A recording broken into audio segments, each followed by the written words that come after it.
এমএজেড English method by আহসানের পক্ষ থেকে স্বাগতম। এমএজেড ইংলিশ মেথড তিনটি মূল নীতির উপর প্রতিষ্ঠিত। 1 নম্বর জানা থেকে অজানা, 2 নম্বর সহজ থেকে কঠিন, 3 নম্বর অল্প সময় বেশি কাজ। এই তিনটে মূল নীতির উপর প্রতিষ্ঠিত। এই তিনটে মূলনীতির ব্যাখ্যা কোনো একটি ক্লাসে দেব ইনশাল্লাহ। আমি আমার আলোচ্য বিষয়ের উপর চলে আসছি, ভাষা, ল্যাঙ্গুয়েজ। ভাষা হলো মানুষের মনের ভাব প্রকাশের একটি মাধ্যম। মানুষ বাকযন্ত্রের সাহায্যে যে অর্থবোধক ধ্বনি উচ্চারণ করে সেটাই ভাষা। অর্থাৎ ধ্বনি হলো ভাষার সংক্ষিপ্ত রূপ বা সবচেয়ে ছোট অংশ, আর এই ধ্বনিকে ইংরেজিতে বলে সাউন্ড।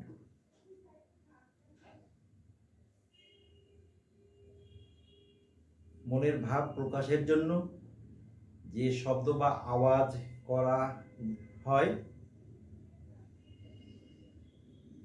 তাকেই ধ্বনি বা সাউন্ড বলে। The sound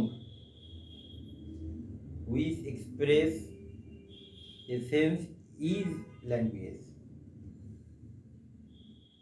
অর্থাৎ অর্থপূর্ণ ধ্বনি সমষ্টি হলো ভাষা।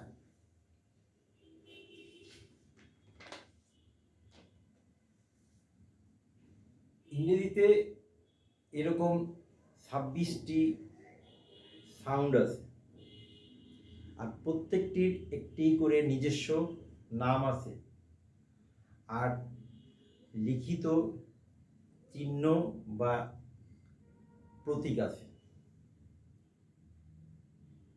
আর এদেরকে বলে লেটার।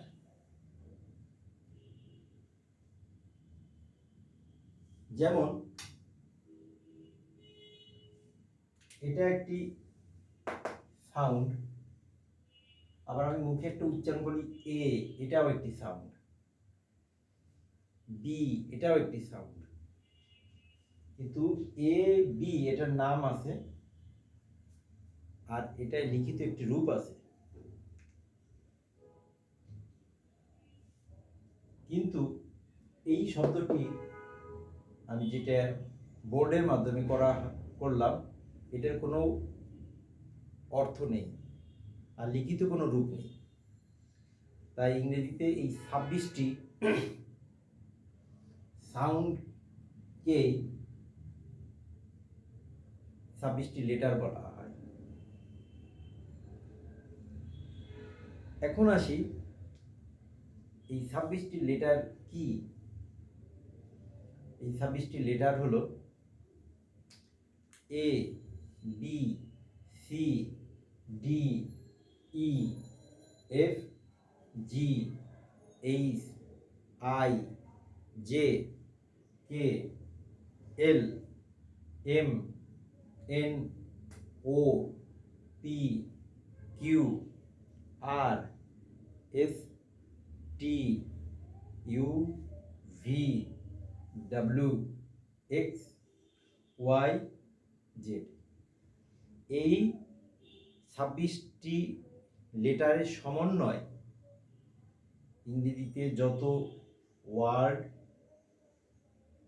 এই ওয়ার্ডের সমন্বয়ে যত সেন্টেন্স অথবা যত প্যাসেজ, যত কথা, যত মনের ভাব প্রকাশ করা হয়, সব কয়টির মূলে হলো এই 26টি লেটার। তদ্রূপ বাংলায়ও 50টি বর্ণ আছে। এই 50টি বর্ণের সমন্বয় আমাদের সকল শব্দ, সকল বাক্য, সকল মনের ভাব প্রকাশ করার আমাদের মাধ্যমটাই হচ্ছে এই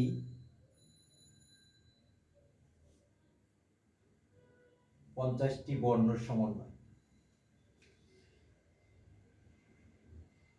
পৃথিবীতে 3,500-এর উপরেও ভাষা আছে, কিন্তু এমনও ভাষা আছে যে ভাষার তাদের নিজস্ব কোনো সাউন্ড বা লেটার নেই। যেমন উদাহরণস্বরূপ আমি একটি বলতে পারি, মালয়েশিয়ানদের মালে ভাষা, বা মালে ভাষার নিজস্ব কোনো বর্ণ বা লেটার নাই। এরা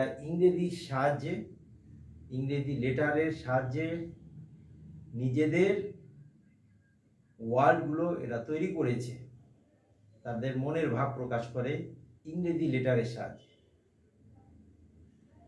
আমি আশা করি আজকের আমার এই ক্লাসটায় আপনারা ইংরেজিতে যে ফান্ডামেন্টাল যে লেটারগুলো আছে সেই লেটারগুলো বুঝতে পারবেন বলে আশা রাখি।